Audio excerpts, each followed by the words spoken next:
Hi folks, I'm here to defend my position that I rather controversially made in an article this morning where I suggested that the BJP is set to win the battle for Uttar Pradesh. I want to take all your questions now because many of you have questions for me and very interesting questions. Someone has just told me on Twitter that why are you giving the BJP a clear victory when the fact is that this is a three-cornered race, is what Nihal is asking me.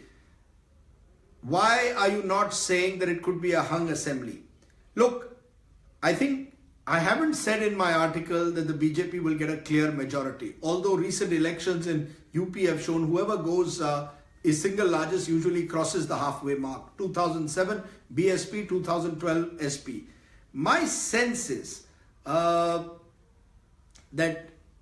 I believe that the way the battle for UP is being positioned, the Samajwadi Party and BSP are struggling with what I call the plus vote, means the additional vote. They have their core constituency.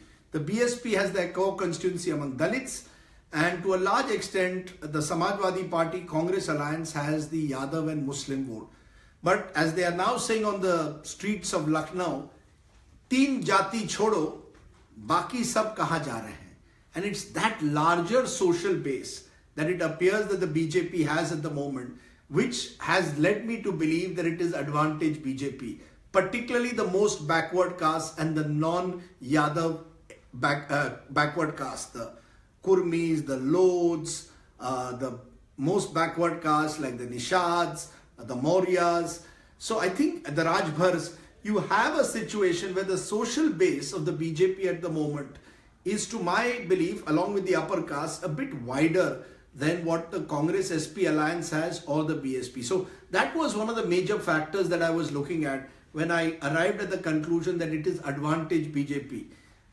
That's the first point. Let me look at more questions that you're sending. There are those who are saying that I'm casting a panbatti on the BJP by saying that they're going to win the elections even when I don't want them to win. I don't know where you get this feeling. As a journalist, I don't really care who forms a government in Uttar Pradesh. I may have my own personal views, but as a journalist, I am reporting what I see around me. I travel through Uttar Pradesh and I got a genuine sense that at one level there is a belief that we've tried Mayawati for 5 years. We've had Akhilesh for 5 years. There's a lot of goodwill for Akhilesh, particularly among the youth. But there's also a mood for change.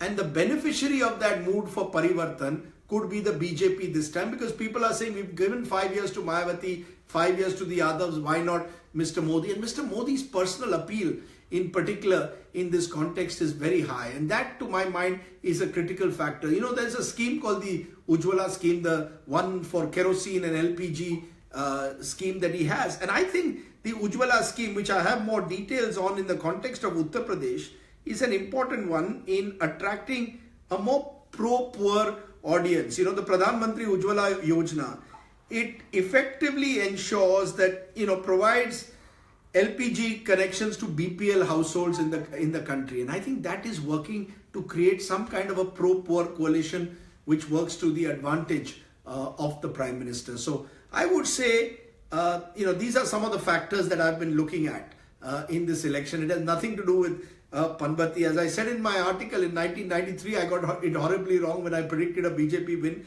That doesn't mean I'm going to get it wrong again this time. So I think it depends on, you know, it really depends on the kind of eventual voter turnout. I'm going to ask my colleague Surinder, who's recording this, to keep getting the questions. There must be questions coming. Why don't you all take the questions instead of recording at both places, guys? One of you must give me the questions. And there must be questions coming. Why don't you look at the questions place? Give me the question, then I can answer the questions. Because you're asking me to look at both from one place. Come on, guys. You all should be giving me the questions rather than both looking at the same recording. What's the question? Give me questions. Yeah. Abhishek has asked. Yes. BJP has no idea about work. What is that? And the other question is from Ashish Sharma. Does Akhilesh treatment with his father affects SP? Okay, let's look at that. Ashish is asking, does Akhilesh's treatment of his father affect the SP's chances? Look, you know, I think what happened, look at the election itself. Mulayam Singh Yadav has done barely 1.5 rally. In fact, the joke in Lucknow is that Akhilesh Yadav has given 105 seats to the Congress and only 5 seats to the father. Anyone closely linked to Mulayam was almost denied a seat. Shivpal Yadav eventually got one, but very few of the Mulayam loyalists have got tickets. And this, particularly in the Etah, Mainpuri, Etawah strongholds of the Yadavs, could cost them half a dozen seats, because Shivpal Yadav has worked, we are told, to actually put up rebel candidates to try and defeat the official Samajwadi Party candidate. So yes, I would agree that to some extent the timing, that it happened just too close to the election. I think Akhilesh Yadav spent a lot of political capital in resolving that family battle, getting the symbol, and I think that took away some of the time that he may have otherwise had to fight the election battle. Remember, he's virtually a lone warrior. He's had to put out Dimple Yadav to campaign extensively this time because there is nobody else left. It's just, it's husband and wife rather than the Yadav family. I mean, there is no other strong Samajwadi Party campaigner apart from Akhilesh and to a lesser extent Dimple Yadav. So I think, yes, to answer your question, it did affect. Vinod Varghese, that means they have played the religious card very well. It's regarding BJP. Vinod Varghese is asking that, has the BJP played the religious card very well? I think that's one of the more unfortunate aspects of this election. That as the election started with the BJP talking of Vikas, but I believe after the first and second rounds, when they were not so sure of their numbers, they decided that there was an aggressive voting going on among Muslims and Yadavs towards the Samajwadi Party, and to create a kind of counter polarization, they fell into the old trap of the BJP of trying to polarize the electorate. I think Amit Shah's statement on Kasab was most unfortunate. I think the Prime Minister, raising the absurd statement that there is power during Ramzan and not during Diwali was just not done. Shamshan Kabristan, is that the real issue facing the people of UP? Even now, Sakshi Maharaj saying all those with burqas who come to vote, their identity card should be checked. All of this is an attempt to polarize the electorate at one level. These anti-Romeo squads, the government says it's about law and order. My own sense, it's again Hindu girls. Remember Love Jihad a couple of years ago. So I think there was an attempt, and there has been a concerted attempt as this election has gone on to try and polarize the electorate in some way. And I think that's unfortunate because I don't think the BJP needs to do that. And I believe when they do that, it actually adversely affects them. I don't think that the most backward caste this time are voting for the BJP because of Hindutva. They are voting in a sense because there is a feeling that they will get certain benefits from the center and the state government being the same. They've tried Mayawati, they've tried Mulayam. There's a lot of anti-Yadav feeling. That's what's consolidating the most backward caste, not the Hindutva feeling. And I think to that extent, I would avoid this kind of politics of Hindutva if I was the BJP. It doesn't suit you. It doesn't work for them in the long run. In the short run, temporary benefits you may get. But Aditya Nath cannot be the face of the BJP of the future. Neither can a Sakshi Maharaj. So I would advise them not to go ahead with this, even though they seem to believe that that's another magic bullet they have. More questions. So Vishavir Singh Rana is asking how you are predicting that BJP can win in UP. This is what he is asking. Vishavir Rana, I think I answered that. My belief is the BJP got 42% of the vote in the 2014 general elections. In a three-cornered race, you need 34-35% to win comfortably. Even if there was a 7% diminution in the BJP's vote. And that's roughly what would correspond to what one would expect if the wave is not there. And there is reason to believe there isn't any big wave for any party. But even at 35%, it's advantage BJP. So purely cephalogically, the BJP, even with a declining vote share, could still emerge as a party number one. And Nikhil Rajan is asking who, according to you, can be the CM face in UP from BJP?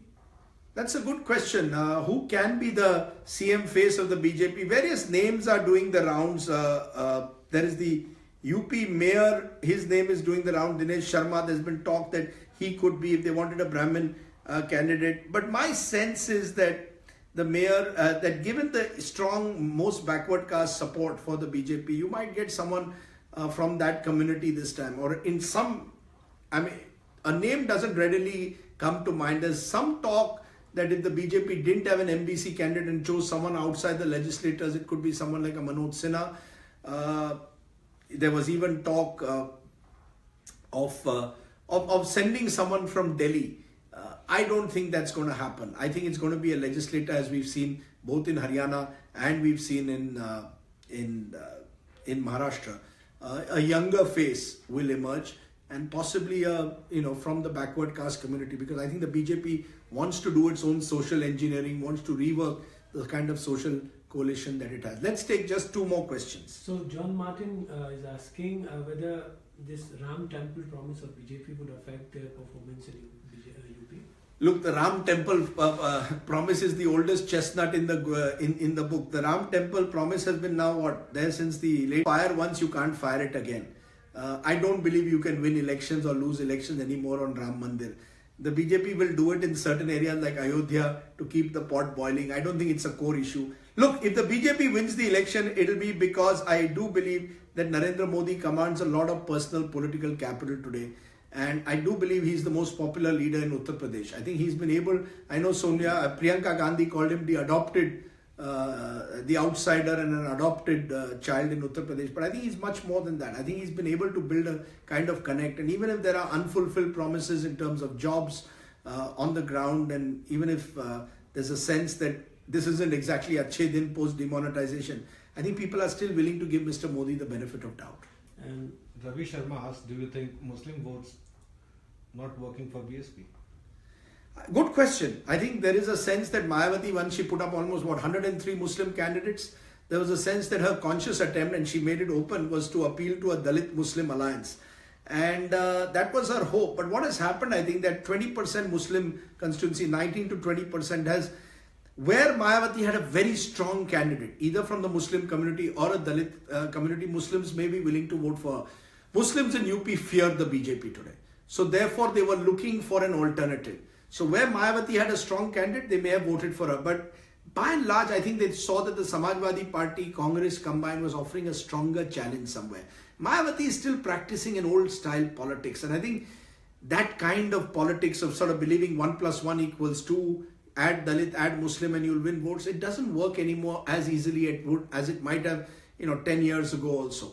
So I think that the Muslim vote, my sense traveling around was that they were more inclined towards Samajwadi Party and Rahul Gandhi. They felt they would offer a more formidable challenge. But there are parts, Ghazipur, going to the polls in a few days time, Mukhtar Ansari, the Don of Ghazipur, will bring in votes to Mayawati. So where Mayawati has strong candidates, don't be surprised if the Muslim vote goes to her. We'll take two more questions.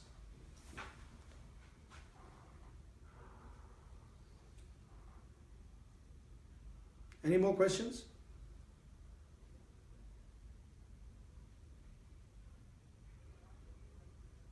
Are we getting more questions in?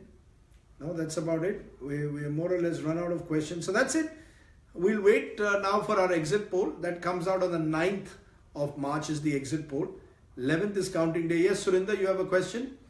So, like someone, this Ramesh Kuru is asking, do you think there will be talks on Kashmir after UP polls? No, Ramesh, I don't want to go into Kashmir on this issue. Let's focus only on UP. If there's a UP related question, go ahead with it. Yes. Is Rahul effect is a pro-BJP? Okay, Surinder, that's a very good question that you've asked, that Ramesh has asked. Is Rahul effect pro-BJP? My own sense is that Akhilesh gave 40 seats too many to the Congress. The Congress's strength on the ground was about 60-65 seats. I think 105 is far too many seats to have given the Congress. I think the Congress's strength on the ground doesn't match that. And look at it this way.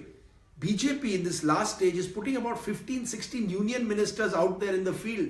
How many Congress leaders apart from Rahul Gandhi have even gone and battled in the field? Priyanka Gandhi barely did one public appearance. Sonia Gandhi has not even gone and campaigned. So just like Akhilesh has had the entire burden on him, Rahul has had to carry the entire Congress burden. And that's not enough. You need organizations to translate your appeal into votes. So I think Rahul Gandhi has tried very hard. But I just don't think, again, the Congress has that kind of cadre on the ground to convert the goodwill that the Congress may have commanded for historical reasons into votes. And that's another reason why I believe it's advantage BJP. So, I've always said from day one, I think, of this election, it's advantage BJP. With every round, my belief has strengthened, barring the fact that in the first two rounds, maybe they didn't do as well as they might have, that the BJP is in pole position. But in UP, You never know. And who knows, on the 11th I could have egg on my face. If I have egg on my face, be sure to wipe it. Surinder will wipe it for me. Thanks very much for joining us on Facebook Live. We'll have many more in the run-up to the election. I'm going to be taking the weekend off. So we'll be back with Facebook Live on Monday with another subject, some more talking to do. Always ready for your questions. Thanks for listening to me.